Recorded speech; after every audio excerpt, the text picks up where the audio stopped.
3 taon sa auto shop ni Kuya, 5 metro net profit. Pero 80,000 lang ang ibibigay niya sa akin.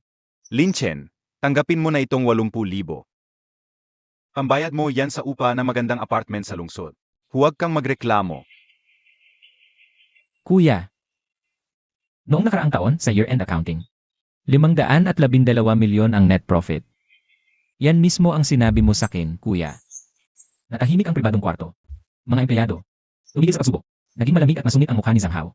Ano ngayon kung 5 milyon? Ako ang nagtayo ng shop na to. Ako ang umarkila ng lupa. Ako ang bumili ng mga gamit. Ikaw, isa ka lang manggagawang nagkakandakuba sa pagpihit ng tornilyo. Binibigyan kita ng 80K. Mabait ako. Walang obligasyon sa'yo. Tumayo siya at tiningnan ang lahat. Sa totoo lang, kung hindi ko siya tinulungan. Nasa kasa pa rin siya ngayon, alila ng iba. Pinag-aal siya na magulang niya ng ganito katagal. Pero hanggang katulong ko lang siya, para lang may makain. Parang malamig na kamay pumigas sa puso ko. Sobrang sakit, hindi ako makahinga. Hindi ko naman to unang hiningi. Na-diagnose ang nanay ko ng coronary heart disease, kailangan operahan. Humingi ako ng 10,000 na advance sa sahod. Daw, pero pinagsabihan ng empleyado pagtalikod. Na ang laki-laki ng hiningi ko na wala akong modo. Tiniis ko yon, iniisip ko maghintay hanggang year-end bonus. Para may pampupera sa nanay ko. Pero hindi ko inakala. Na ganito siya kawalang hiya. Katulong lang daw ako. Porsche chikayan mo, 8 mekaniko, hindi na ayos. Sino ang nagpuyat ng 3 araw para maayos yon? Truck na sira, sino gumamit ng refurbished parts? Para makatipid ng daan-daang libo. Yield din na baha car. Sino ang nag-ayos para magamit mo ulit? Ano naman? Naayos ang kotse. Dahil sa respeto ng mga kliyente ko. Kung wala ang shop ko, wala kang silbi kahit gaano ka kagaling. Makinig ka, Linchen. Kung wala ako, wala ka. Huwag mong ipagwalang bahala ang kabutihang loob ko. Nasa probinsya ang magulang mo, naghihintay ng pera para sa gamot. Kung galitin mo ako, wala kang makukuhang kahit piso. Parang tinaga ako ng laso ng mga salita niya. Tumimo ng malalim sa puso ko. Hawak ko ang 80,000, kumakalansing ang mga daliri ko sa sobrang higpit. Gusto kong suntukin ang mapagmalaking mukha niya. Hindi pwede. Nasa ospital si nanay, naghihintay ng pera para operasyon. Humigpit ako ng hininga, pinigil ang nag-aapoy na galit sa dibdib. Isinuot ko ang pera. Sige, tatanggapin ko ang 80,000 na ito. AME. Yan ang tama. Sumunod ka sa kin, hindi kita pababayaan. Magsumikap ka sa susunod na taon, tataasan kita ng 1,000 pesos. Pinuto ko sa sabi niya. Hindi para sa boss ko. Narinig ito ng lahat sa buong kwarto. Simula ngayon, magre-resign ako. Ang auto repair shop mo, hindi na ako muling tutungtong dito. Nagkagulo ang lahat. Nagyelo ang ngiti sa mukha ni Zhang Hao. Tumingin siya sa akin ng hindi makapaniwala. Anong sinabi mo? Lumaki ka na ba ng pakpak? Kung iwan mo ko, magugutom ka. Makinig ka, sa lungsod na to, isang salita ko lang. Walang auto repair shop ang mag-asikaso sa'yo. Hindi ko siya pinansin. Tumalikod ako at kinuha ang toolbag sa sulok. Nandoon ang mga wrench at screwdriver na ginamit ko sa loob ng 3 taon. At ang notebook na puno ng aking mga teknikal na tala. Ito lang ang aking ari-arian at pinakamatibay na sandata. Sa pintuan ng kwarto, tumigil ako. Tumingin ako pabalik sa kanya. Oh, kuya. Naglabas na ng red rainfall warning ang pag-asa. Malakas na baha ang darating ngayong taon. Mas mabuting maghanda ka. Mag-stock ka ng mga kagamitan para sa pag-ayos ng baha car. Mag-training ka rin sa mga empleyado mo para hindi kayo magulo. At malugi ng todo. Ahahahaha. Nababaliw ka na ba, Linchen? Mekaniko ka, nag-aalala ka pa sa panahon? Kung may mga baha car, madali lang yan. Malaki ang kikitain. Hindi mo ako kailangang turuan. Mukhang nawawalan ka na ng ulo dahil iwan mo ko. Kinuha niya ang isang bote ng beer at hinagi sa sahig. Kumalat ang mga bubog. Umalis ka na. Huwag mo na akong makita muli, ha? Kung hindi, bawat pagkikita natin, suntok ang abutin mo. Tumahimik na lang ako at lumabas sa pinto. Malamig ang ulan sa labas, tumatama sa mukha ko. Biglang nagising ang isip ko. Tumingala ako sa Houchen Auto Repair. Yung karatulan na may neon lights, wala akong naramdamang pagsisisi. Puro lamig sa puso. 3 taon, 5 milyon. Palit sa 80 at sa pambabastos, kahit aso, mas magaling sa'yo. Zhang Hao, tandaan mo ang mga sinabi mo ngayon. Hintayin mo lang. Hindi magtatagal. Papaluhurin kita sa harap ko. Iiyak ka habang nagmamakaawa. Hinigpitan ko ang toolkit. Lumiko ako at tuluyang pumasok sa ulan. Nang sandaling yun, may narinig akong malinaw na boses mula sa likuran ko. Lumingon ako. May nakita akong babaeng dalaga, may backpack. Tumatakbo siya papunta sa akin, may hawak na payong. Mang Lin, sandali po. Hindal siya habang inaabot ang resume. Puno ng paghanga at determinasyon ang mga mata niya. Mang Lin, ako po si Lixia Oxiao. Fresh grad ako ng Technical Vocational School sa Auto Repair. Napanood ko sa school yung mga case studies mo. Gusto kong mag-apprentice sa'yo. 3 buwan, walang sweldo. Pakainin niyo lang po ako. Tumatama ang ulan sa mukha ko, malamig. Tiningnan ko ang dalagang ito. Ang resume sa kamay niya. Basa na sa isang sulok dahil sa ulan. Kita-kita. Ang daming awards mula sa vocational school at ilang training reports patungkol sa engine repair. May kirot sa puso ko. Sa ngayon, wala pa nga akong matutuluyan. Paano ako magkaka-apprentice? Ibinigay ko pabalik ang resume. Umuwi ka na, ang sabi ko, medyo paos ang boses. Wala na nga akong auto repair shop ngayon. Halos wala na akong makain, wala akong maibibigay na turuan sa'yo. Biglang umiling si Lik Xiao Xiao. At isinaksak pabalik sa kamay ko ang resume. Alam ko kung galing kayo sa Houchen Auto Repair. Alam ko rin po kung paano kayo tratuhin ng gago ng si Sang Hao. Nakikinig po ako sa labas kanina. Mang Lin, kayo po ang pinakamagaling sa buong syudad. Hindi ako susuko. Saan man kayo pumunta, susunod ako. Kahit sa tabi-tabi lang magtayo ng pwesto, sasamahan ko kayo. Okay lang walang sweldo. Maglilinis, maghanda ng pagkain. Maglilinis ng bahay, kahit anong trabaho, gagawin ko. Tinignan ko siya. Naalala ko ang sarili ko noong kolehiyo. Ganito rin ako noon. May hawak na makapal na auto repair manual, nakaupo sa laboratorio. Tinanggal-tanggal, binuo-buo, puro tunog ng makina ang nasa isip ko. Akala ko, basta magaling ka, kahit saan ka pumunta, di ka matatakot. Noong panahong yon, tulad niya, may kinang din ang mga mata ko. Pero 3 taon ng pagmamaltrato at pagtataksil. Halos patay na ang kinang ngayon. Nanatili akong tahimik. Tumutulo ang ulan mula sa buhok ko, basa ang kwelyo ng damit. Nakatayo lang si Lik Xiao Xiao sa ulan. Itinutok ang payong sa akin para di ako mabasa. Kalahati ng katawan niya ay basa, pero parang wala lang. Sa wakas, nagsalita ako ng mahina, magrerenta ako. Sa yung sirang auto repair shop sa tabi ng bayan. Yung lugar na yon, tiwangwang na ng 3 taon. Wala man lang kuryente at tubig, isang basurang lugar. Kung di ka takot sa hirap, sumama ka sa akin. Hindi ako takot. Kahit gaano kahirap, salamat, Boss Lin. Kinabukasan ng umaga, pumunta muna ako sa ospital. Nagbayad ako ng 50,000 piso para sa operasyon ng nanay ko. Habang pinapasok ng nurse ang nanay ko sa operating room, medyo humupa ang kaba ko. Paglabas ko ng ospital, dinala ko si Lik Xiao Xiao sa sirang auto shop sa tabi ng bayan. Masira pa pala. Giba na ang kalahati ng pader, maraming butas sa bubong. Ang lupa ay puno ng damo na halos kasing taas ng tao. Sa sulok, may bunton ng kalat at sira-sirang bakal. Huminga ng malalim si Lik Xiao Xiao. Pero agad niyang inilakas ang manggas ng kanyang damit. Boss Lin, maglinis muna tayo ng damo, tapos itapon natin ang basura. May dala akong walis at pala. Pagkasabi niyon, kinuha niya ang mga gamit mula sa kanyang backpack. At agad na nagtrabaho. Tiningnan ko ang kanyang payat na katawan. Naabalang-abala sa damuhan, magulo ang pakiramdam ko. Inilabas ko ang natitirang 30,000 piso sa bulsa ko. Yan na lang ang natitira kong pera. 20,000 ang upa sa lugar na to para sa isang taon. Ang natitirang 10,000 para sa kuryente at tubig. Para sa pinakamurang gamit. Habang nakaupo ako sa sahig. At iniisip kung paano hatiin ang 10,000 pisong to. Sa 8 piraso para magkasya. Biglang may malakas na tunog ng makina na papalapit. Isang itim na Bentley ang huminto sa harap ng auto shop. Bumukas ang pinto at bumaba. Isang babaeng nakaitim na trench coat. Walang emosyon sa mukha niya pero ramdam mo ang lakas ng dating niya. Mabilis niyang tiningnan ang sira-sirang lugar. At tumigil ang tingin niya sa akin. Nagsalita siya ng malamig. Na may bahid ng pagod na halos di mo mapansin. Ikaw si Lin Chen. Ikaw, Ako si Wang Man, founder ng Chitu Luxury Car Club. May sasakyan ako.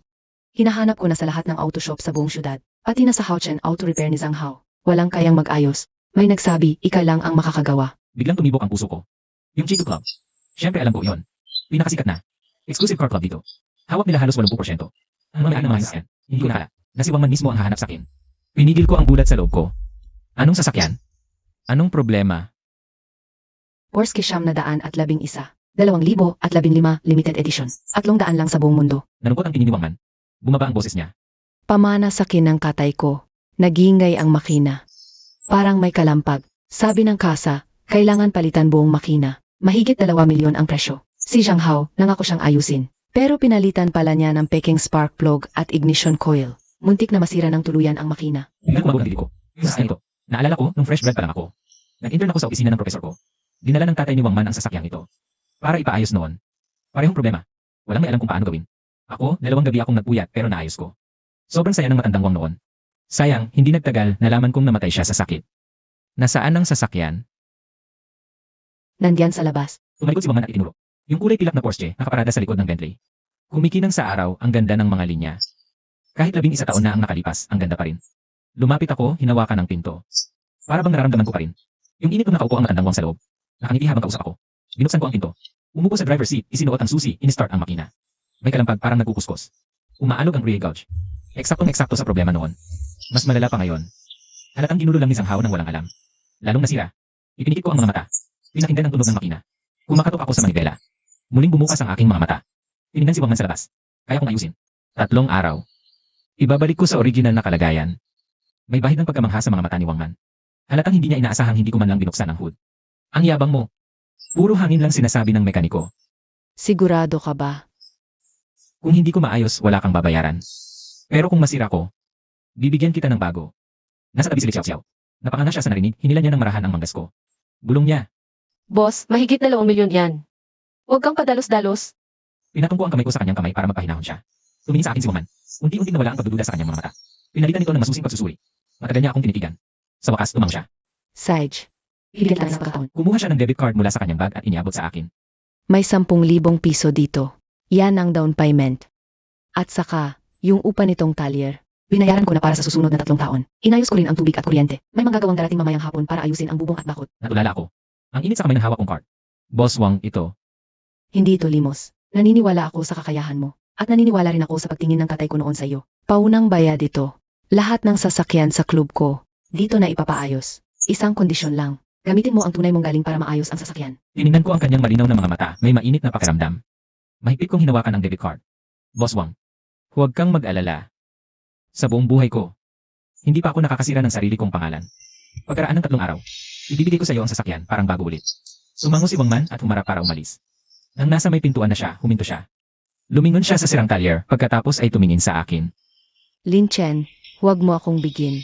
At huwag mo ring bigin ang sarili mo. Pagkasabi noon, sumakay siya sa Bentley at umalis ng mabilis. Tumingin si Liu Xiao sa direksyon kung saan nawala ang Bentley. Tumalon siya sa tuwa. Boss, may pera na tayo. May trabaho na tayo. Ang astig ni Boss Wang. Sobrang tiwala niya sa iyo. Tinignan ko ang debit card sa kamay ko at pagkatapos ay tumingin sa Porsche na nakapark sa talyer. Magkahalong damdamin. Zhang Hao, nakikita mo ba ito? Akala mo ba hindi ako mabubuhay nang wala ka? Akala mo ba walang kwenta ang galing at teknik? Akala mo ba ang pera at koneksyon lang ang daan sa tagumpay? Pero ngayon, yung resources na hindi mo makuha. Kusang dumating sa akin. Yung kotse na di mo maayos. 3 araw lang, ayos na yan. Humina ako ng malalim. Kinuha ang tool bag sa sulok. Xiao, huwag kang tatanga-tanga. Kunin mo ang tools. Simula. CJ, boss. Sumilip ang araw sa butas ng bubong, tumama sa amin. Pati na sa silver gray na Porsche. Alam ko, simula na ng aking pagbangon mula sa kahirapan. Mabilis dumating ang tubero at electrician. Hinakunan. May kuryente at tubig na ulit. Mag-ayos ng bubong ang mga magawa. Nakataas na ang mga andamyo. Ang dating sira-sirang talyer ng kotse, medyo may buhay na. Inilipat ko ang Porsche. Sa gitna, sa pinakapantay na parte. Binuksan ang hood. Nakita ang magulong mga wire at piyesa sa ilalim ng araw. Tama nga ang hinala ko. Zhang Hao, hindi lang peking spark plug at ignition coil ang pinalit. Ginulo pa niya ang ignition timing. Pati sensor ng hangin, mali ang pagkakabit. Nakapungos ako, galit na galit. Ang gulo-gulo. Para kay Wang Man, alaala ito ng kanyang ama. Para lang kumita, Zhang Hao. Napakawalang hiya niya. Lumapit si Liu Xiao. Tumungo malapit sa makina na lalaki ang mga mata. Boss, parang bahay ng gagamba ang mga wire. Kaya mo ba talaga to? Sakasa nga, palit makina raw ang kailangan. Kinuha ko ang multimeter, sinimulang itest ang bawat sensor. Hindi kailangan palitan. Sa heat program ang problema. At sa ilang nakatagong sensor. Noon, naayos ko na to. Parehong sira. Si Zhang Hao lang dahil sa kanyang kalokohan. Lalong lumala. Habang nagsasalita, tinanggal ko ang EC computer board. Utak ito ng makina. Lahat ng takbo kontrolado nito. Noon, ang kotse ni Ginoong Wang. Dahil sa hidden bug sa loob ng EA. Nagulo ang signal ng mga sensor. Kaya nagkandawala-wala ang idling. Dito minala, sabi ko.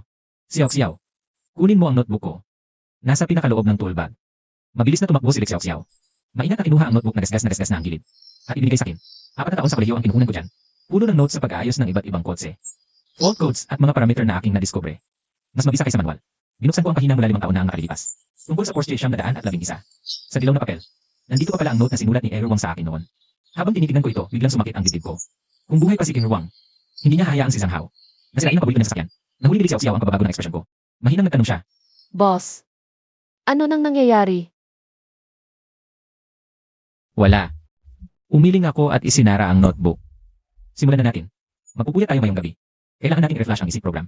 Sa susunod na 2 araw, halos hindi ako nakapikit. Sa araw kasama ko si Liu Xiao. Tinanggal namin ang mga piyesa sa palibot ng makina. Tinanggal ang sensor sa Zhang Hao at nilinis ang carbon deposits.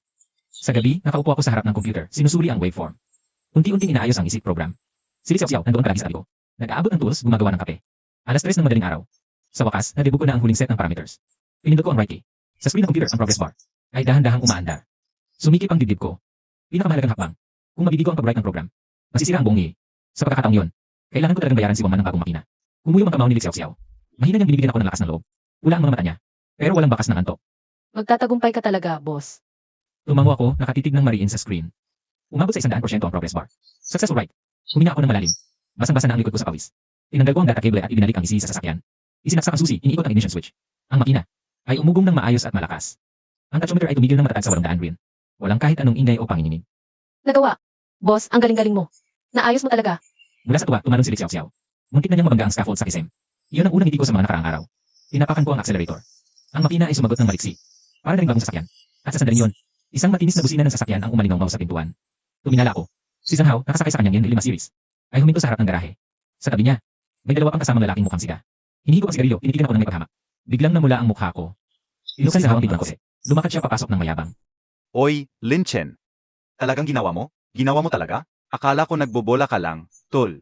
Kotse, tunahalagang 2 milyon. Kung masira mo yan, mabibenta mo na yung kubeta mong yan, di pa sasapat ang pambayad. Zhang Hao, tumigil ka sa kakasatsat mo. Ayos na ang kotse, tapos na ang trabaho ng boss ko. Mas magaling pa ng 100 beses kaysa sa'yo. Ayos na? Huwag kang magbiro. Sa kasa nga papalitan ang makina nito. Kung naayos ng boss mo, malamang binara-bara lang niya yan. Pagdating ni Boss Wang, tingnan natin kung ano ang sasabihin niya. Lumapit siya sa Porsche at iaabot ang kamay sa hood. Sinampal ko ang kamay niya. Huwag mong hawakan. Marumi ang kamay mo. Baka madumihan ang kotse. Lin Chen, huwag kang magpakagago. Alam mo ba? Ako ang naunang nakakilala kay Boss Wang. Kung hindi ka nakialam, sa akin sana ang trabahong to. Ang dalawang alalay niya ay biglang sumugod. Nakaposisyon na para manapak. May batas dito. Kung gagawa kayo ng kalokohan, tatawag ako ng pulis. Babala lang, Zhang Hao. Huwag kang mag-umpisa dito. Kung gagalaw ka, hindi lang pulis ang tatawagin ko. Ipapaalam ko sa lahat kung paano mo ninakaw. Ang mga piyesa ng kliyente at pinapalpak ang mga sasakyan. Subukan mo. Sech, Lin Chen, matapang ka pala. Hintayin mo lang. Huwag isipin na makakabangon ka dahil naayos mo ito. Sa lungsod na to, kayang-kaya kitang gibain. Parang langgam lang, kayang-kaya kong durugin. At yung sinabi mo sa akin tungkol sa babala sa ulan. Kataantaduhan lang yon. Kung malakas ang ulan, lahat ng bahang sasakyan akin ang trabaho. Sisikat ako't lalago. Manatili ka diyan sa kubeta, hanggang maging hangin ang kinain mo. Pagkatapos magsalita, umalis siya kasama ang mga alalay. Umalis ang Yenri, nag-iwan ng alikabok na tumama sa amin. Anong klaseng tao yon? Sobrang bastos. Walang hiya. Tinitigan ko ang sasakyan ni Zhang Hao. Hanggang mawala ito. Malamig ang tingin ko. Huwag mo nang intindihin. Punasan mo ang kotse. Malapit na siguro si Boss Wang. Tumango si Lixiao Xiao at kinuha ang basahan. Mainat niyang pinunasan ng Porsche. Alas 10 ng umaga. Dumating si Wang na eksakto. Nang marinig niya, ang maayos at malumanay na tunog ng makina. Nagulat ang kanyang mukha. Umupo siya sa driver's seat. Ini-start ang sasakyan, pinaikot sa bakanteng load sa labas. Nang bumalik siya, puno ng pagkamangha ang kanyang mga mata. Oto, naayos mo. Parang bago ulit, gaya ng ginamit ng tatay ko noon. Naghanap ako sa iba't ibang lugar. Wala talagang kaya. Ikaw, 3 araw lang, tapos na. Swertihan lang talaga. Na-encounter ko na dati yung sira na yan. Hindi yan swerte, talino yan. Lin Chen, mas magaling ka pa sa inaakala ko. Ito yung natitirang 200,000. At sinabihan ko na lahat ng members sa club. Dito na sa'yo magkapagawa ang mga kotse nila. Ito yung unang batch ng order, tignan mo. Si Lixiao Xiao sa tabi. Napahinga ng malalim, takip ang bibig, hindi makaimik. Hawak ko ang seke at order, magkahalong emosyon ang nararamdaman. 3 araw lang ang nakalipas, wala akong pera. Wala man lang akong maayos na workstation. Tapos ngayon, hawak ko ng order na nakakagana sa ngayon. Ito ang kapangyarihan ng tunay na kakayahan. Ito ang ng mga ni Zhang Hao. Salamat sa tiwala, Boss Wang. Sisiguraduhin kong ako mismo ang magbabantay sa bawat kotse. Walang problema, sigurado yan. Naniniwala ako sa'yo. Oh, bago lang ang balita sa weather station. Pagkatapos ng 3 araw, malakas na bagyo ang darating. Baka record breaking ang ulan. Maganda ka ng maaga dito, baka bahain. Alam ko. Naghahanda na ako. Mabuti naman. Kung kailangan mo ng tulong, tawagan mo lang ako. May mga pwesto pa sa underground parking ng club. Pwede mong sabihan ang mga kliyente mong doon magpark para safe. Salamat, Boss Wang. May iba pa akong lakad. Uwi na ako. Tungkol sa maintenance, tatawagan na lang kita. Pagkasabi niyon, umalis siya gamit ang kulay pilak na Porsche. Wala sa pangin. Si Lixiao Xiao, habang nakatingin sa direksyon ng Porsche, umikot sa sobrang tuwa. Boss, yayaman na tayo. 1,000,000 order. Wala na tayong problema sa pera. Tinitigan ko ang order sa kamay, saka tumingala sa langit. Madilim na, puno ng ulap at lumalakas ang hangin. Darating na talaga ang malakas na ulan. Xiao Xiao, huwag masyadong magsaya. Itigil mo lahat ng ginagawa mo ngayon. Papatibay natin ang bubong at maglalagay ng drainage system. Bumili ka ng 10 water pump at 2 emergency generator. Ang malakas na ulan ang pinakamalaking pagsubok. At ito ang katapusan ni Zhang Hao. CJ, boss, gagawin ko na. Hinigpitan ko ang hawak sa wrench habang siya ay tumatakbo. Zhang Hao, hintayin mo lang. Ang malakas na ulan na minamaliit mo. Ang maglilinis sa lahat ng pandaraya mo. Ang teknik na ito ang magpapasikat sa akin sa sakuna. Ito na ang aking sandali. Hoy, bakit ang dami mong biniling pang float? Ang A mo. Nakaraang mga taon umuulan din, pero wala namang ganyan. Iba ngayon. Sabi ng pag-asa. Ganitong ulan 1 beses sa 30 taon. Dapat handa. Ang mga kabataan ngayon, duwag talaga. Ano ba naman ang ulan? Tingnan mo ang kapitbahay mo. Si Boss Zhang ng Houchen Auto Repair. Kahapon, bumili siya rito ng maraming murang plastic para takpan ang mga kotse. Yan ang tunay na negosyante. Napangiti ako ng mapaninang saka bumalik sa auto shop. Ang listahan ng mga kliyente mula kay Wang Man. 2 pahina, lahat miyembro ng Chitu Club. Boss, ang galing ni Ate Wang Man. Sinabi pa niya, pinapatawag na ng staff ng club. ang bawat may-ari ng kotse. Ngayong hapon na pwedeng dalhin ang mga sasakyan doon. May nagbabantay doon. Tawagan mo muna ang mga nasa listahan. Para kumpirmahin. Yung 3 natitirang parking space sa shop. Ibigay mo sa mga matatandang kapitbahay na walang mapaparadahan. CJ, kasama ko si Xiao. Sinimay namin sa shop. Tinapan namin ng waterproofing ang lahat ng butas sa bubong. Takpan ng waterproofing material ang lahat ng tumutulong bubong. Naglagay pa ako ng drainage sa palibot ng kubo. Nakaayos ang 10 water pump. 2 generator, puno ng gas, handang buksan. Xiao, inilipat lahat ng tools at equipment sa mataas na lugar. Tinapan ng kapal. Nang dapit hapon, dumating si Wang Man, may 2 trabahador. May dala siyang ilaw na baterya at mga bote ng tubig. Baka mawalan ng kuryente. Dinala ko tong mga emergency light. Ang galing ng preparasyon mo, mas maganda pa sa inaasahan ko. Salamat sa pagpapark ng mga kotse, kundi saan ko ilalagay lahat to. Hindi ko talaga alam kung saan ilalagay. Ayon sa pag-asa, darating ang malakas na ulan sa hating gabi. Abot sa 200 sentimetro ang ulan. Mabababang lugar, lulubog. Alam ko. Magbabantay kami ni Xiao dito ngayong gabi. Bantay sarado ang tubig. Ingat kayo. Tumawag ka lang kung may problema. Hawakan mo to, meron din ako.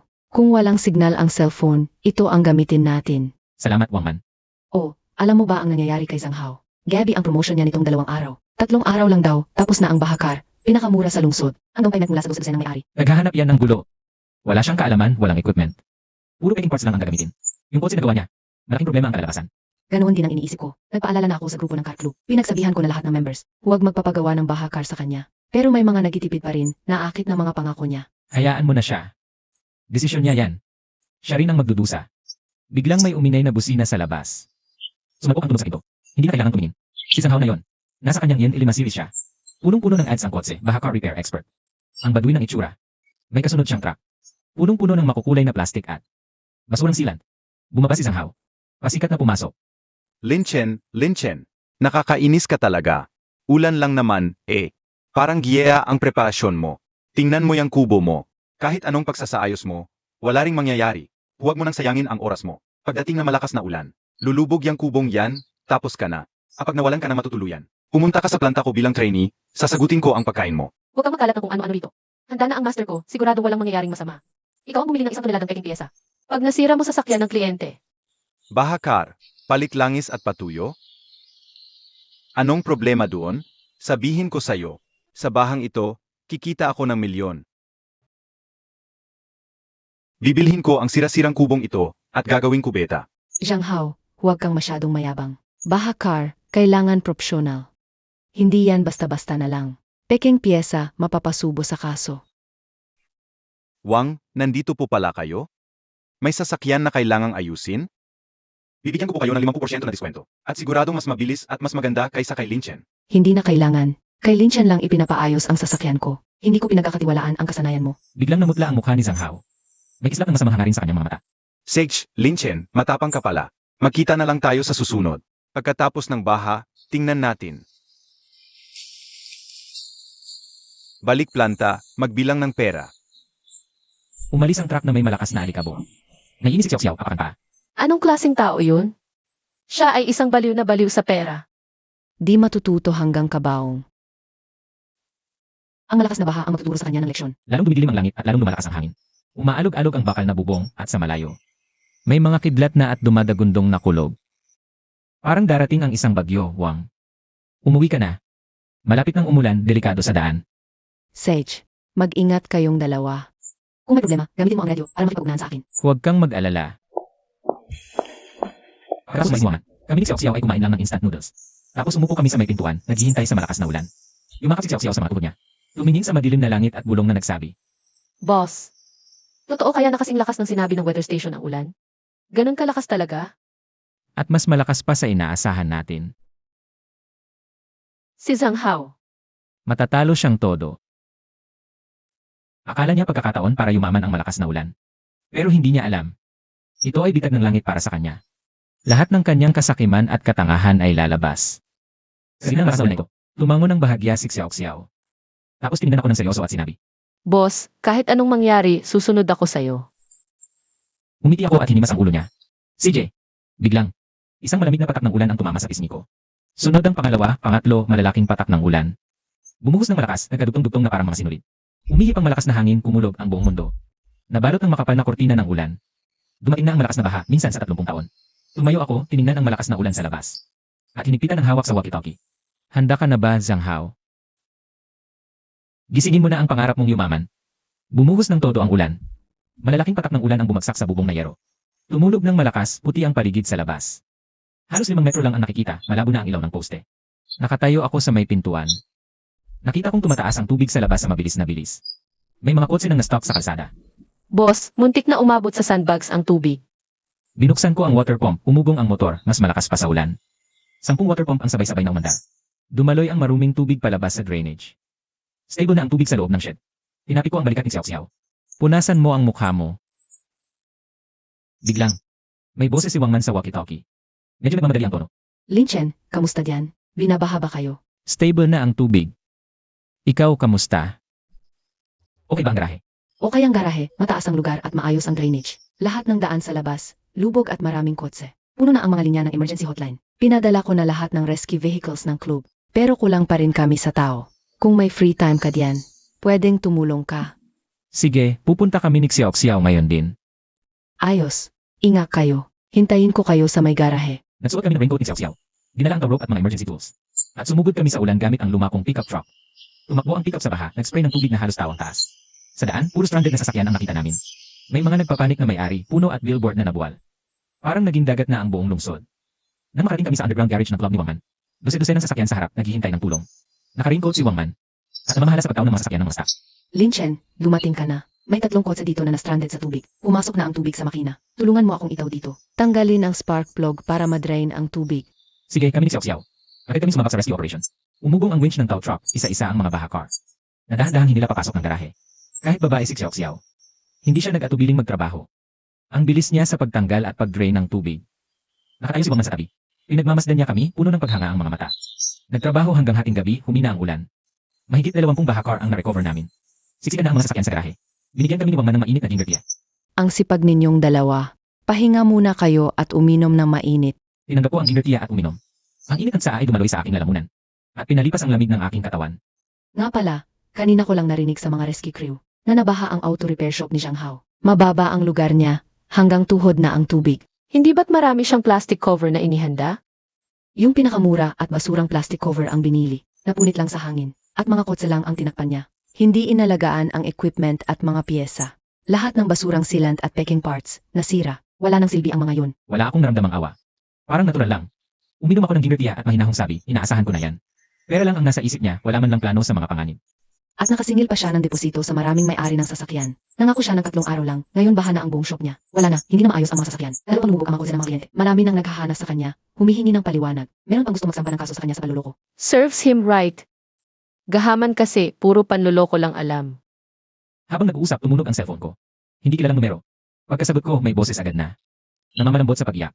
Si Master Linchen po ba ito? Tulungan niyo po ang sasakyan ko, pakiusap. Dinala ko po sa Houchen Auto Repair para ipaayos dahil binaha. Ngayon, binaha na rin mismo ang shop nila. Nasa tubig pa rin ang coach ko hanggang ngayon. Tumakas na yang si Zhang Hao na yan. Nawawala na, hindi na mahagilap. Huwag kang magpanik, sabihin mo sa akin kung nasaan ka. Isa na namang kliyenteng niloko ni Zhang Hao. Nasa shop pa rin ang sasakyan niya at binabaha. Puntahan natin. Sasama ako sa inyo. Mas marami, mas mabilis. Kaming 3 ay sumakay sa pick-up at pumasok sa malakas na ulan. Ang auto repair shop ni Zhang Hao ay nasa mababang parte ng lungsod, malapit lang sa amin. Pagdating namin ang tanawin, ay nakakadurog ng puso. Ang buong shop ay lubog sa tubig hanggang baywang. Wasak ang pintuan. Nakalubog sa tubig ang car lift, fire machine at lahat. Bahagyan na lang nakalitaw. Lumulutang ang mga piyesa at basura. Patuloy ang mga nabubulok na packing parts at basurang silant na may mabahong amoy. Dose-dose ng may-ari ng sasakyan. Ang nakatayo sa mataas na parte na mumutla sa galit. Minumura nila ang auto shop na nakalubog sa tubig.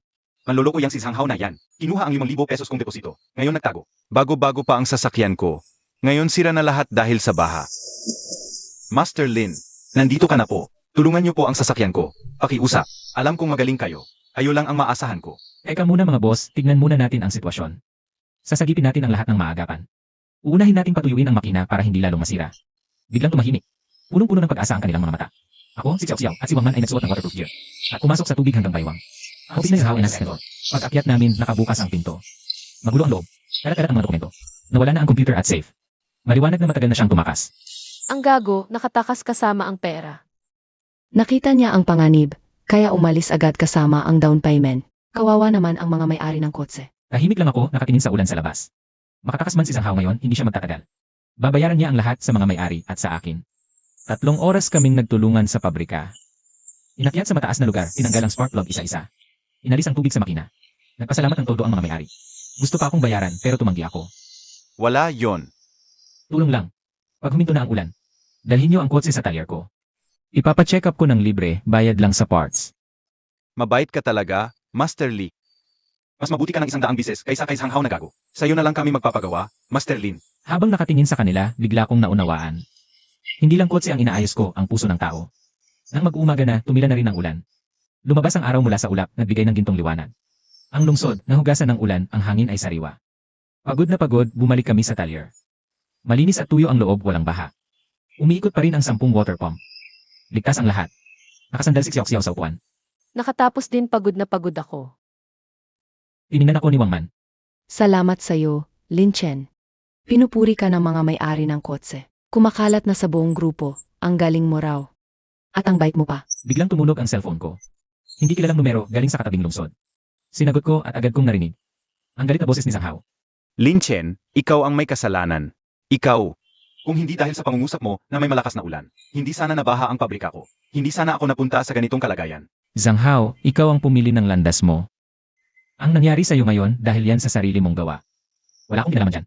Kadug, kung hindi dahil sa'yo, bakit ibinigay ni Wang Man ang lahat ng order sa'yo? Kung hindi dahil sa'yo, bakit lahat sila pupunta sa'yo? Sinira mo ang buhay ko. Hindi ko ito papatawarin. Bigla niyang binaba ang telepono. Hindi ko sweet. Alam ko. Alam kong hindi basta-basta mapapatalo si Zhang Hao. Ganyan talaga siya, hindi niya kayang tumingin sa sarili niya. Lahat ng kabiguan, iba ang sinisisi. Nasa sulok na siya ngayon, sigurado. Gagawin niya ang lahat para maghiganti sa akin. May kakaibang kaba sa dibdib ko. Nakita ni Wang Man ang pagbabago ng mukha ko. Anong nangyari? Umiling ako. Isinaksak ang cellphone sa bulsa. Wala lang. Tumawag si Zhang Hao, nagwala lang. Huwag mo siyang pansinin, sira ulo yan. Huwag kang mag-alala, nagreklamo na ako sa pulis. Hinahanap na siya. Tumango ako pero nanatili ang pag-iingat. Makalipas ang 2 linggo pagkatapos ng malakas na ulan. Ito ang pinakapanatag na buhay ko. Ang auto repair shop ko mula sa 200 square meters. Lumaki na sa 1,000 square meters. 5 bagong mekaniko. Mabubuting tao, magagaling ang gawa. Mula umaga hanggang gabi, pila ang mga sasakyan. Kahit mula sa kabilang lungsod, dito sila pumupunta. Si Xiao ang matibay kong katulong. Kayang-kaya niyang mag-isa sa harapan lahat ng usapin. Natuto pa ng basic electrical repair. Parang araw siya, laging masaya, laging maingay. Dinala niya ang buhay sa dating tahimik na talyer. Halos araw-araw pumupunta si Wang Man. Minsan tumutulong sa accounting. Minsan nakaupo lang sa sulok. Tahimik na nakamasid habang nag-ayos ako ng sasakyan. Sumasayaw ang liwanag ng araw sa kanyang balikat. Ang lambot ng kanyang hugis. Sa bawat pagtingin ko, may kakaibang init sa puso ko. Habang abala kami sa pagpapalaki ng negosyo. Nakatago si Zhang Hao sa isang maliit na upahan. Nakasilip sa kortina, titig na titig sa talyer ko. Sinira ang kanyang auto repair shop. Nakuha ng bangko ang bahay at kotse niya. Iniwan siya ng asawa at anak. Lahat ng kamag-anak at kaibigan lumayo. Mula sa mayamang negosyante. Naging daga na lahat ay ayaw. Ako at si Wang Man ang sinisisi niya sa lahat. Galit siya sa pagkasira ng negosyo niya. Galit kay Wang Man sa pagkaputol ng kita niya. Isinumpa niya. Nababayaran namin ito ng napakabigat. Para makaganti sa akin, 1 linggo siyang nag-imbestiga sa amin. Alam na niya ang lahat ng galaw namin. Alam niya na tuwing Lunes ng umaga. Nagpa-service si Wang Man ng Porsche, 911 niya. Alam din niya na nag-hire kami ng tagalinis. Nag-hire kami ng part-time na tagalinis para sa namin ng order. Gilid sa pera ang tiyahin, kaya nakuha ni Zhang Hao ang sikreto. Gilid sa pera ang tiyahin, kaya nakuha ni Zhang Hao ang sikreto. Maulap nung Lunes ng umaga, parang ulan na naman. Lin Chen, pa-check up mo ito, yung usual lang. May meeting ako sa kabilang lungsod mamayang hapon. Uwi ka na sabay mamayang gabi, kahit ay sa labas. Ingat ka. Dahan-dahan lang sa pagmamaneho. Huwag kang magmadali. Sage, Dinala ko ang kotse sa service bay. Ginawa ko siya, ibang ko. Basic maintenance, palit ng langis at check ng preno. Pangkaraniwan lang ang mga gawain. Ako naman, inasikaso ko. Yung isang kotse na lubog sa baha. Biglang, yung part-time na tagalinis nagtulak ng kanyang kaiton. At kumilos ng kakaiba malapit sa Porsche. Tumingin siya sa paligid, tila walang nakakapansin sa kanya. Mabilis niyang binuksan ang hood at ipinasok ang kamay sa loob. Hindi pa umabot ng 1 minuto, tapos na siya. Agad siyang umalis, nagtulak ng kanyang kariton palayo sa shop. Lahat ng ito, nakita ni Xiao habang nag-ayos siya ng mga gamit. Lumapit siya sa akin nang nakakunot ang noo at bulong. Boss, yung tagalinis, kanina pa siyang kakaiba. Ang ganda kong malapit sa Porsche ni Ate Wang Man. Parang may kakaiba, di ba? Siguro naglilinis lang ng alikabo. Huwag kang mag-alala. Tapusin mo na lang ang ginagawa mo. May 3 kotse pang idadrag dito mamayang hapon. Pero okay lang ba talaga? Maniwala ka sa akin, kilalang kilala ko ang kotse na ito. Kung may siraman, makikita ko agad. Alas 12 ng tanghali. Tapos na maintenance. 3 beses na ikot ni Xiao ang kotse. Sinuri ang itsura, gulong at preno ng paulit-ulit. Wala siyang nakitang problema. Nagpaalam si Wang Man, sumakay sa driver seat. At sinimulan ang flat 6 engine. Umugong ang pamilyar na tunog, kumaway siya. At umakyat sa highway patungong kabilang lungsod. Alas 3 ng hapon. Habang nag-aayos ako ng makina ng isang Yezre. Biglang tumunog ang cellphone ko. Hindi ko kilala ang numero. Galing sa highway patrol ng kabilang lungsod. Biglang bumigat ang dibdib ko. Tumama sa sahig ang wrench ko. Nahulog ang spanner. Nanginginig akong sumagot. Hello. Ikaw ba si Ginong Lin Chen? Ang Porsche na minamaneho ni Wangman ay naaksidente sa G-Laguna Expressway, kilometro 123. Malubha ang kondisyon. Dinala na siya sa City General Hospital para ma-emergency. Biglang nagblanko ang utak ko. Kumusta na siya? Delikado ba ang buhay niya? Malubha ang tama sa ulo, may internal bleeding. Malalim ang koma, sobrang delikado ang kalagayan. Pumunta ka agad dito. Pagkatapos magpabitaw, hinablot ko ang susi at nagmadaling lumabas. Hinawakan ako ni Xiao Xiao, namumula ang mga mata. Master, Huwag kang magpanik. Sasama ako sa'yo. huwag na. Dito ka na lang at bantayan ng shop. Ako lang. Hindi pwede. Ganyan ka ngayon, delikado magmaneho. Ako ang drive. Nanlambot ang tuhod ko sa matatag niyang tingin. Inalalayan ako ni Xiao Xiao, isiniksik ako sa passenger seat. Tapos binay niya ang accelerator. Tumilapon ang pickup sa expressway. Nanampal ako sa sarili, nanigas ang pisngi sa sakit. Kasalanan ko lahat ito. Habang nagmamaneho, umiiyak si Xiao Xiao. Master, Huwag mo iyang gawin. Magiging okay si Ate Wangman, sigurado ako.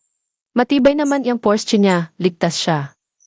habang nagmamadali kami papunta sa ospital, isang bagyo ng chismis laban sa akin, ay tahimik nang nagsisimula.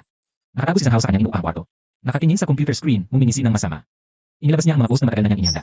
At ipinadala sa lahat ng local car forums at short video platforms. Naksidente ba ni Porsche Expressway Dulot SView Shop? Hanggang ngayon, may Ryan Denny may-ari. Kasi kaya kung walang kailangan si Lai. Sa post, may kasamang litrato ng sasakyan na aksidente ni Wangman. Ang sulit niya na halos gusot na ang harapan, lahat ng airbag bumuka. Wala na ang dating kinang. May kasama pang mga kwentong baluktot ang katotohanan. Binayaran ni Zhang Hao ang mga troll. Pwede humingi ng refund at cancellation. Sinuspend ng insurance ang corporation. Kinabukasan ng umaga, dumating ang mga taga-D. At sinira ang CEO ng auto repair shop ko. Yung mga bagong empleyado. Pumunta ang mga taga-market supervision bureau kinabukasan. Upang isara ang aking auto repair shop. Nakita nila na magulo na, sabay-sabay silang umalis. Yung malaking auto shop biglang naging parang isang malaking kawalan. Si Xiao Xiao lang ang naiwan. Pinatay niya ang cellphone, tinanggal ang linya ng telepono. Pinagtabuyan niya lahat ng galit na customer na pumunta sa shop. Umuwi muna kayo, lilinawin din namin ito. Tinipon niya ang mga nakakalat na repair receipts. Pinunasan niya ang mga gamit at isinara sa toolbox. Pagkatapos, daladala niya ang damit at mga gamit niya. Pumunta siya sa ospital. Nang buksan niya ang pinto ng ishi. Nakita niya akong nakaupo sa sulok ng pasilyo, magulo ang buhok. May balbas at parang wala ng kaluluwa. Hindi na niya napigilan, umiyak siya ng malakas. Lumapit siya sa akin, lumuhod at niyakap ako ng mahigpit. Master, nandito pa ako. Hindi ako aalis, sasamahan kita. Naniniwala ako sa iyo, hindi ito gawa natin. May naglalaro dito, makakahanap tayo ng ebidensya. Malilinis ang pangalan natin. Gigising din si Ate Wangman. Huwag kang susuko kung susuko ka. Paano si Ate Wangman? Paano ang auto shop natin? Yung Porsche? Kailangan nating malaman ang totoo. Tama ka, hindi ako susuko. Hahanapin ko ang gumawa nito. Para kay Wangman. Tumayo ako. Tumingin sa loob ng ishi, nakita ko si Wangman na nakahiga. Tahimik na parang natutulog lang. Man. Hintayin mo ako, hahanapin ko ang gumawa sa'yo. Hihintayin kitang magising kahit anong mangyari. Amoy ng disinfectant sa parang karayom. Natubusok sa ilong ko. Nakaupo ako sa upuan sa pasilyo. Buong gabi nakatitig. Sa saradong pinto. Yung tunog ng monitor. Naririnig ko sa labas parang martilyo. Nagmatamas sa puso ko. Nang malapit na mag-umaga. Lumapit si Xiao Xiao, may dala siyang mainit na lugaw. Master, kumain ka naman. Isang araw ka nang hindi kumakain. Naghihintay sa iyo si Ate Wangman, huwag kang bibitaw. Inabot sa akin ni Xiao Xiao ang lugaw. Lumugod siya sa harap ko. Master, bumalik ako sa shop kanina. Nawala yung part-time na tagalinis. 3 araw lang siya nagtrabaho. Umalis nang hindi kinuha ang sahod, hindi na makontak. Biglang nanginig ang kamay ko, muntik na mahulog ang mangkok. Tumingin ako sa kanya na mamalat. Ano? Anong sinabi mo?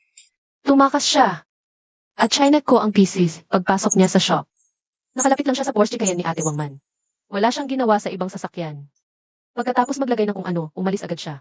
Hindi man lang kinuha ang mga palinis niya. Isang matinding lamig ang umakyat mula talampakan hanggang ulo. Sa wakas, naintindihan ko na ang hindi mapakaling kutob ko. Hindi ito guni-guni. Si Zhang Hao talaga. Walang duda. Wala nang ibang may galit sa akin ng ganito. Wala nang gagamit ng ganitang kasuplam-suplam na paraan. Pinisil ko ang kamao, umailalim ang kuko hanggang dumugo. Biglang tumunog ang cellphone ko. Hindi kilalang numero, walang nakalagay na lugar. Biglang tumalbog ang puso ko sa lalamunan. Nanginginig kong sinagot. Sandali lang ang katahimikan. Tapos narinig ko ang isang boses. Isang boses na hindi ko malilimutan habang buhay. Lin Chen, masakit no? Nakikita mo ang babaeng mahal mo, nakahiga sa loob ng ospital. Samantalang ikaw, tinatawag ng lahat nagahaman at walang puso. Parang gusto mo na lang mamatay, di ba?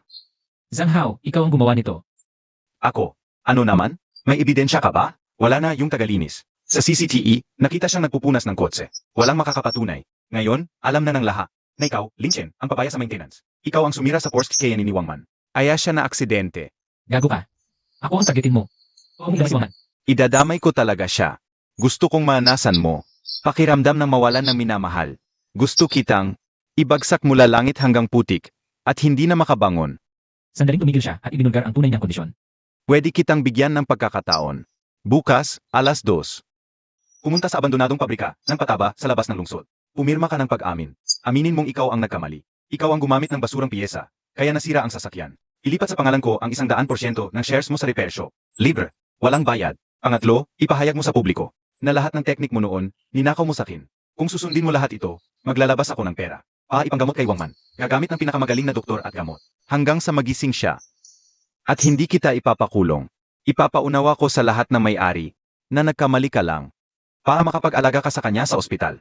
Pero kung hindi, mawawala ako. Ikaw, kasuhan ka ng reckless imprudence.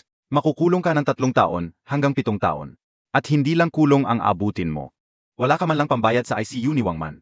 Kaya mapapanood mo lang siya. Hanggang sa tuluyang mawala. Pagkasabi niyon, bigla niyang binaba ang telepono. Nahulog ang cellphone mula sa kamay ko, tumama sa sahig. At nabasag ang screen. Sumandal ako sa pader, nanginginig sa lamig. Parang nahulog sa freezer. Grabe ang kagaguhan niya at ang talino pa. Wala talaga siyang balak magbigay ng ebidensya, lalong hindi. Magpapasubo sa sarili niya. Ang gusto niya. Ako ang kusang loob na mag-ako ng lahat ng kasalanan niya. At ako, magkakabilanggo at mawawalan ng Wangman. O susunod sa kondisyon niya, mamumuhay ng kahabag-habag. Hinihintay ko lang siyang gumamit ng mga ari-arian ko. Ito ang tunay na pagkakasubsob sa putik. Walang opsyon na panalo sa dalawa. Kahit anong piliin ko. Parang talo pa rin ako. Kinuhalik si Oxiao ang cellphone sa sahig. Tumingin sa maputlak kong mukha at halos maiyak sa pag-alala. Boss, huwag mong papayagan yan. Isa siyang sinungaling. Hindi niya pagagalingin si Ate Wangman. Kapag nakuha na niya ang shares at confession letter, mawawala na siya. At wala na siyang pakialam kung mabuhay tayo o hindi. Pero, kung hindi ko siya papayagan, makukulong ako. Paano na si Wangman? Libo-libo ang araw-araw na gastos niya sa li. Kung makukulong ako, sino ang mag-aalaga sa kanya? Sino ang magpapagamot sa kanya? Pero may alam tayo, boss. Nakalimutan mo ba? Ilan si White yan. Yung watch na yun, nasa impound lot pa. Kahit anong linis ni Sanghao sa bakas niya. Ang ginawa ng kakuhan, pinatitipan ng bakas pyesa. Ang gamit niyang tools. Ang materialis niya, ang kanyang paraan, may maiiwang bakas. Yung mga bakas na yon, hindi niya yan kayang burahin ng tuluyan. Basta buuin natin ng buo ang sasakyang yon, hanapin natin. Ang ebidensyang tanging si Sanghao lang ang makakagawa. Mapapatunayan nating malinis ka at mahuhuli siya ng pulis. Tumingala ako kay Xiao Xiao. Dalagita, 20 taong gulang lang sa pinakamalala kong sandali. Mas matatag pa kaysa sa akin, mas determinado pa. Tama nga. Mekaniko ako.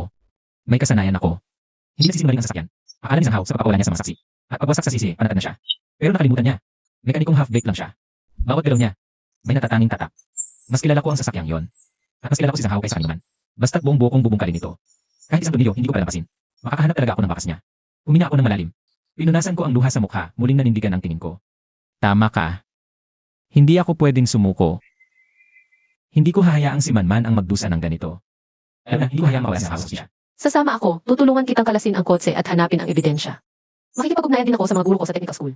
Mayroon silang pinakamodernong kagamitan sa pagsusuri ng materyales. Kaya matulungan nila tayong makahanap ng matibay na ebidensya. Tumango ako. Sikat ng araw sa pasilyo. At tumama sa katawan ko, nagpawi ng bahagyang lamig. Huling tingin ko sa pinto ng ihi, bulong sa isip ko. Manman, hintayin mo ako. Bigyan mo lang ako ng 3 araw. Makakahanap ako ng ebidensya, ipapakulong ko ang gumawa sa'yo. Nangako ako sa'yo, nadalhin kita sa dagat. Tumalikod kami ni Xiao Xiao at lumabas ng ospital. Ang impound yard ay nasa gilid ng lungsod, ilang at tahimik. Ang silver gray na Porsche ay 911. Nakaparada ng nag-iisa sa sulok, grabe ang sira ng harapan. Wala nang dating ginang. Habang tinitignan ang kotse na ito, na nagdala ng lahat ng alaala ko kay Manman. Parang sinaksak ang puso ko. Isinuot ko ang guwantes. At binuksan ang hood. Xiao Xiao, kunin mo ang toolbox ko. Mula ngayon, bubungkalin natin itong kotse mula sa loob hanggang labas. Kahit isang tornilyo o piraso ng basag, walang palalampasin. Matindi ang tango ni Xiao Xiao. At binuhat ang mabigat na toolbox. Ang tunog ng wrench ng humihilig sa tornilyo ay umalinggaw sa malawak na impound yard. Alam ko, sugal ito. Sinusugal ko ang kakayahan ko. Natalunin ang kasamaan ni Sanghao. Sinusugal ko na hindi magsisinungaling ang kotse. Hindi ako pwedeng matalo. Hindi ko kayang matalo. Umuulit ang ulan, malamig na patak. Ay bumagsak sa yero ng bubong ng impound yard. Ang lagaslas ng ulan at ang tunog ng wrench. Ay lahat, kami Xiao Xiao, ay nandito na ng buong 18 oras. Mula umaga hanggang gabi, hindi kami nagpikit. Hindi kumain ng kahit isang subo. Ang sahig ay puno ng mga piyesang kinainas mula sa engine block. Mula sa gear hanggang sa bawat tornilyo. Ay maayos na nakahanay, parang isang tahimik na paghuhukom. Ang mga kamay ko ay puno ng sugat, halo ng grasa at dugo. Masakit pero hindi ako titigil. Malapit na ang deadline na ibinigay ni Sanghao. 6 na oras na lang ang natitira. Maestro, uminom ka muna ng tubig. Nasa engine oil passages na tayo. Tibayan mo pa ng konti. Tinanggap ko ang tubig at isang labog lang, ubos na kalahati. Tumingin ako sa orasan sa dingding, 6 na oras na lang. Kung hindi ko makita ang ebidensya bago mag-umaga. Wala na, kailangan ko nang sumunod sa kanyang tawag. Huwag kang mag-alala, makikita natin yan. Siguradong may naiwan niya si Sanghao, bakas man lang. Hindi siya makakatakas. Tumango ako, kinuha ang flashlight. Tumutok sa pinakamalalim na bahagi ng oil passage. Posibleng tagwan ng ebidensya. Nasuri na namin ang preno, ang electrical system. Ang transmission, pati ang mga gulong ay kinalas na. Pero wala, walang nakita. Ang galing maglinis ni Zhang Hao. Humigpit ako ng hininga, kinuha ang borescope. Dahan-dahang ipinasok sa oil passage. May kumislap na mahinang itim na anino sa lens ng borescope. Sandali, Xiao. Tingnan mo, may nakita ako. Dali-daling lumapit si Xiao. Nakatitig ng mariin sa screen. Maingat kong inusog ang borescope. Lalong luminaw ang itim na anino. Isang maliit na piraso. Parang kuko ng plastic nakasabit sa kanto ng oil passage. Namamaga, deformed na dahil sa langis. Plastic. Walang plastic dapat sa makina. Ito na yun. Galing yan kay Zhang Hao. Parang tumalo ng puso ko sa lalamunan. Kinuha ko ang sipit. Dahan-dahan kong kinuha ang piraso ng plastic. Napakaliit, parang butil lang ng kanin. Kitang-kita ang hiwa sa gilid. Hinawakan ko ang piraso ng plastic. Nanginginig ang kamay ko sa kaba. Ito na. Ito ang ginamit niya para barahan ang oil passage. Malaman ang komposisyon nito, mapapatunayang siya ang may gawa. Tatawagan ko na ang professor ko. Prof. Wang, pakiusap, tulungan niyo po kami. May piraso kaming plastic. Pwede po ba kayong mag-composition test? Sobrang urgent po. Nakasalalay po ang buhay dito. Dalhin nyo na rito sa lab, hihintayin ko kayo. Gagawin ko ngayong gabi mismo. Natapos ang tawag ni Xiao. Umiiyak na siya sa tuwa. Master, nakita na natin. Tiningnan ko ang plastic na hawak ko. Tumulo na rin ang luha ko. 18 oras na pagpupuyat, may resulta na rin. Hindi si Wences. Ika nito, ang lahat ng kasalanan ni Zhang Hao. Agad kami sumakay ni Xiao. Tumaling sa laboratory ng shoot. Nandoon na si Iwang at naghihintay sa amin. Tinanggap niya ang plastic at inilagay sa spectrometer. Espesyal ang plastic na ito, bihira lang gumamit sa lungsod. Mula sa komposisyon, malalaman kung sino ang bumili at gumamit. Tumitik ang bawat segundo. Habang sa sigaw lumipas, alas 4 ng madaling araw, lumabas na ang resulta ng pagsusuri. Natagpuan, ito ay isang dekalidad na engineering plastic. Sa lungsod, tanging Haochen Auto Repair lang ang bumili nito ng maramihan. At ang hiwa sa plastic na ito ay gawa sa diagonal cutter na modelo T12. Ang bibig ng cutter na yon may natatanging gasgas na pattern. Kumuha siya ng isa pang ulat. Lumabas na ang resulta ng paghahambing. Ang pattern ng hiwa, tumugma sa T12 diagonal cutter ni Zhang Hao. Nagpunta ako sa Haochen Auto Repair para sa technical guidance. Nakita ko siyang gumagamit ng cutter na yon. May malalim na gasgas ang bibig nito. Noon niya, yon nagawa ng nagbubuga ng tornilyo. Iwang, maraming salamat po. Talagang maraming salamat po. Walang anuman. Matagal ko nang ayaw sa ugali ni Zhang Hao. Mandurugas. Nagtitipid para man lamang. Dapat nakulong na siya. Hawakan ng mga ulat. Sapat na ito para mapatunayan ang kasalanan. Sa sandaling yon, tumunog ang cellphone ko. Si Zhang Hao ang tumatawag. Tinignan ko ang oras. Alas 6 na ng umaga. May 6 na oras pa bago mag-expire ang deadline. Ano, Lin Chen? Nag-isip ka na ba? May 6 na oras ka pa. Kung hindi ka sasang-ayon sa akin, maghanda kang makulong. Sasang-ayon ako. Ibibigay ko sa iyo ang lahat ng aking shares. Pipirmahan ko ang confession letter. Pero dapat pangako mo. Naalagaan mo na mabuti si Wang Man. Sana noon mo pa ginawa. Huwag mag-alala, basta susunod ka. Hindi ko pababayaan si Wang Man. Ang halikapat, alas 2, sa abandon na fertilizer factory. Dalhin ang confession letter at share transfer agreement. Huwag kang tatawag ng pulis. Kung hindi, alam mo ang mangyayari. Alam ko. Hindi ako tatawag ng pulis. Gusto ko lang gumaling si Wang Man. Pagkatapos mag-usap, agad akong tumawag kay Officer Lee. Ibinigay ko ang ulat ng pagsusuri at resulta. At isa-isa kong inilahad ang lahat. Officer Lee, nakakita na ako ng ebidensya. Nag-set kami ng meeting ni Zhang Hao ngayong alas 12. Sa abandoned fertilizer plant sa city outskirts tayo magkita. Detective Lee, ang test report at comparison results lumabas na. Matibay na ang ebidensya. Ayos. Agad kaming magsiset up ng operasyon. Ngayong araw na, siguradong mahuhuli natin siya. Pagkatapos ng tawag, tinignan ko si Xiao, tinignan niya rin ako. Nakita namin ang liwanag sa mata ng isa't isa. Tagumpay na. Master, pupunta muna kami sa ospital ngayon. Bisitahin natin si Ate Wang Man. Sasabihin natin ang magandang balita. Matutuwa siya. Nagmamaneho kami papunta sa ospital. Sinabi sa amin ng nurse Sai, Ang vital signs ni Wang Man ay mas matatag kaysa kahapon. Kahit hindi pa siya nagigising, may mahinang reaksyon na siya sa kamalayan. sa kabilang salamin, tinignan ko si Wang Man na nakahiga sa kama. Maputla pa rin ang mukha niya. Ngunit medyo humupa na ang kunot ng noo niya. Man, nakahanap na kami ng ebidensya. Malapit nang mahuli ang gumawa sa'yo. Laban lang. Gigising ka rin. Pag nagising ka na, pupunta tayo sa dagat. Tutuparin ko ang pangako ko sa'yo. Para bang nakita kong gumalaw ng bahagya ang daliri niya. Alas 11:30 ng umaga. Dumating na kami ni Xiao sa abandoned fertilizer plant sa labas ng lungsod. Nakaset up na ang mga pulis. Tapos mangguho sa paligid. Hintay na lang si Zhang Hao. Hawak ko. Ang taking confession letter at share transfer agreement. Nakatayo ako sa pangunahing workshop ng planta. Eksaktong alas 12, may narinig kaming tunog ng makina ng kotse. Si Zhang Hao nagmamaneho ng luma at sira-sirang van. Huminto sa may pasukan ng workshop. Lin Chen, alam ko namang matino kang mag-isip. Ibigay mo sa akin ang confession letter at share transfer agreement. Huwag kang magmadali. Gusto kong aminin mo mismo sa harap ko na ikaw ang gumalaw sa kotse ni Wang Man. Amin? Bakit ako amin? Ikaw ang nakikiusap sa akin ngayon. Hindi ako sa'yo. Dali, ibigay mo na ang mga papeles. Kung hindi, alis na ako ngayon din. Pinagkatiwalaan mo ang part-time janitor. Ilagay mo ng plastic globe ang oil passage ng Porsche kaya ni Wang Man. At naglagay ka ng industrial metal shavings sa brake master cylinder. Tama ba ang sinasabi ko? Tama. Ano naman ngayon kung alam mo? Walang ebidensya. Sino ang maniniwala sa'yo? Ebidensya ang gusto mo. Tignan mo ito. Inabot ni Zhang Hao ang report. Unti-unting pumuti ang mukha niya. Impossible. Perpekto ang ginawa ko. Paano mo nahanap ang ebidensya? Nasa huli ang pagsisisi. Ang lahat ng kasalanan ay may kapalit. Akala mo makakatakas ka? Bawat bakas na iniwan mo, naging ebidensya laban sa'yo. Zhang Hao, huwag kang gagalaw. Inaaresto kita. Hindi ako papayag. Lin Chen, niloko mo ako. Hindi kita palalampasin. Wala ka ng pagkakataon. Utang mo sa akin. Kay Wang Man. Babayaran mo ang lahat ng biktima. Mali ako, Lin Chen. Sobrang mali ko. Pakiusap, patawarin mo na ako. Maglilingkod ako sa'yo. Hindi na ako ulit. Habang pinapanood ko siyang umiiyak ng nakaluhod sa sahig. Walang kaligayahan o awa sa puso ko. Inakyatan ng mga pulis si Zhang Hao sa sasakyan palabas ng pabrika. Unti-unting nawala ang iyak niya, kinain ng hangin. Tumingala ako. Tumigil na ang ulan. Tapos na ang lahat. Nagsisimula pa lang ang lahat. Ang sirena ng pulis. Nakatayo ako sa harapan ng pabrika. Hawak ang ulat ng eksaminasyon, amoy tinta pa. Tumakbo palaki si Xiao Xiao. Yakap niya ako ng mahigpit. Boss, nanalo tayo.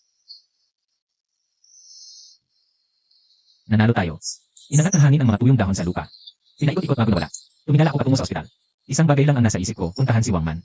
Sasabihin ko sa kanya na huli na ang gumawa sa kanya. Hindi muna kami umuwi sa talyer. Diretso kami sa ospital. Sa biyahe, si Xiao Xiao ang daldal. Nagplano para sa hinaharap. Boss, pagbalik natin, ipaparenovate natin ang talyer. Magbubukas pa tayo ng training para sa mga babaeng mekaniko. Palalagin natin ang negosyo hanggang sa buong lalawigan. Para malaman ng lahat ang galing natin. Pero hanggat hindi nagigising si Wang Man, ang tagumpay na ito. Kulang pa rin sa saysay. Pagdating namin sa ospital, nandoon ang doktor nag-rounds. Nang makita niya ako, hinubad niya ang face mask nagpakita ng ngiti. Ginoong Lin, sakto ang pagdating mo. Maganda ang kalagayan ng pasyente ngayon. Bumaba na sa normal ang intracranial pressure. Lahat ng vital signs, gumaganda ng paunti-unti. Malaki ang posibilidad na magising siya. Talaga? Kailan kaya siya gigising? Mahirap sabihin. Pwede ngayon o sa mga susunod na araw. Kausapin mo siya ng madalas, kwentuhan mo ang nakaraan. Makakatulong yun para magising siya. Nagpasalamat ako ng paulit-ulit at halos tumakbo papasok sa kwarto. Nakahimlay ng tahimik si Wang Man sa kama. Mas may kulay na ang pisngi niya kaysa dati. Ang mahabang pilik mata niya ay nakasarado sa kanyang mga mata.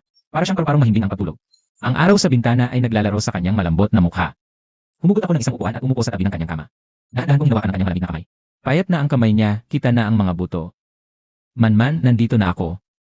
May magandang balita ako. Nahuli na si Zhang Hao. Hinugot ko mula sa bulsa ko. Ang kasong porma ng pulisya at ulat ng eksaminasyon. Inilatag ko ang ebidensya sa harap niya. Tingnan mo. Nahanap namin ang mga pira-pirasong plastik na itinago niya sa makina. Galing sa peking plastik na siya lang ang mayroon. Tugma ang gasgas sa kanyang espesyal na kutsilyo. Inamin niya mismo. Siya ang nagbayad sa tagalinis. Para sirain ang sasakyan mo. Hindi bababa sa 15 taon ang kulong niya. Hindi na siya makalabas sa kulungan. Na-delete na lahat ng mga post na nambabash sa'yo. Ang ini Inalis na ang pagsasara sa talyer. Tumawag ang insurance. Gusto raw nilang ipagpatuloy ang pakikipagtulungan sa Min. Gusto pa nilang pumirma ng exclusive repair deal sa Min. Yung mga may-ari ng sasakyan na niloko ni Zhang Hao. Lumapit din sila sa akin para humingi ng tawad. Maayos na pinamamahalaan ni Xiao Xiao ang talyer. Magagaling ang mga bagong mekaniko. Nirentahan na namin. Ang dalawang katabing gusali. Balak namin. Gawing espesyal na sentro para sa pag-aayos ng mga baha car. Yung sinasabi mo dati, yung auto service ecosystem. Malapit na natin magawa. Habang nagsasalita ako, napaiyak na ako. Ibinaba ko ang ulo ko. At ininit ang pisngi ko sa likod ng kanyang kamay. Mainit na luha ang tumulo sa kanyang kamay. Man, pasensya na. Kasalanan ko lahat. Hindi kita naprotektahan. Kung nakinig lang sana ako kay Xiao Xiao noon. Kung ako mismo ang nagmaintain, hindi sana ito nangyari. Sa loob ng 10 araw, puro pagsisisi ang nararamdaman ko. Natatakot akong hindi ka na magigising. Natatakot akong hindi ko na maririnig ang boses mo. Natatakot ako na hindi na kita madadala sa dagat. Naalala mo ba? Sabi mo, ang paboritong pangingisda ng tatay mo ay sa dagat sa silangan. Sabi mo, pag natapos na ang lahat, idadadrive mo ako sa iyong Porsche Cayenne papunta doon. Naalala ko lahat. Naayos ko na ang Porsche Cayenne mo. Para na itong bago. Tinignan ko na rin ang weather forecast. Mainam ang panahon, perfect para sa dagat. Kaya gising ka na, ha? Please! Hintayin kita. Hintayin kita lagi. Naging tahimik ang kwarto. Hawak ko ang kamay niya, tahimik na nakatingin. Puno ng pag-asa ang puso ko. At saka naramdaman ko. Gumalaw ang aking mga daliri. Tumigil ako. Akala ko nagkakamali lang ako. Pinigil ko ang hininga ko. Titig ng titig sa kanyang kamay. Isa pang galaw. Gumalaw muli ang kanyang mga daliri. Pagkatapos, nagsimulang manginig ng bahagya ang kanyang mga pilik mata. Parang isang paru-parong malapit nang lumabas sa kupuna. Kumakapapa ang mga papak nito. Man, nanginginig ang boses ko, ayaw kong maingay at baka siya may storbo. Lalong lumakas ang pagyanig ng kanyang mga pilik mata. At dahan-dahang nabuksan ang kanyang mga mata. Nandito ako. Narinig ko.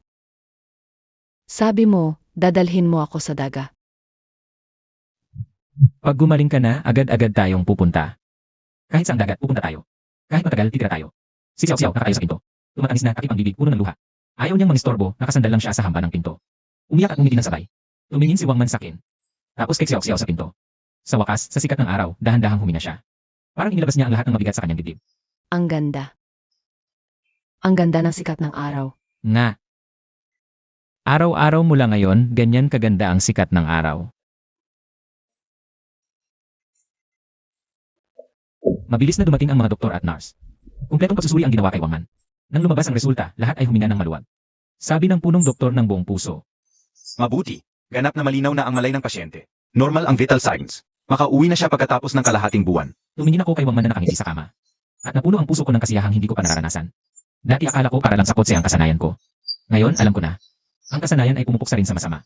Ito yung nagbabantay sa taong pinakamahal ko. At ito ang magbibigay sa akin ng maliwanag na kinabukasan. Lahat ng hirap, luha, at mga gabing walang tulog. Naging sulit lahat ng muling imulat niya ang kanyang mga mata. Yumuko ako at marahang hinalikan ang kanyang noo. Tumama sa amin ang sikat ng araw, mainit at maliwanag. Tapos na ang lahat ng kadiliman. Ang bagong buhay na para sa amin. Ngayon pa lang nagsisimula.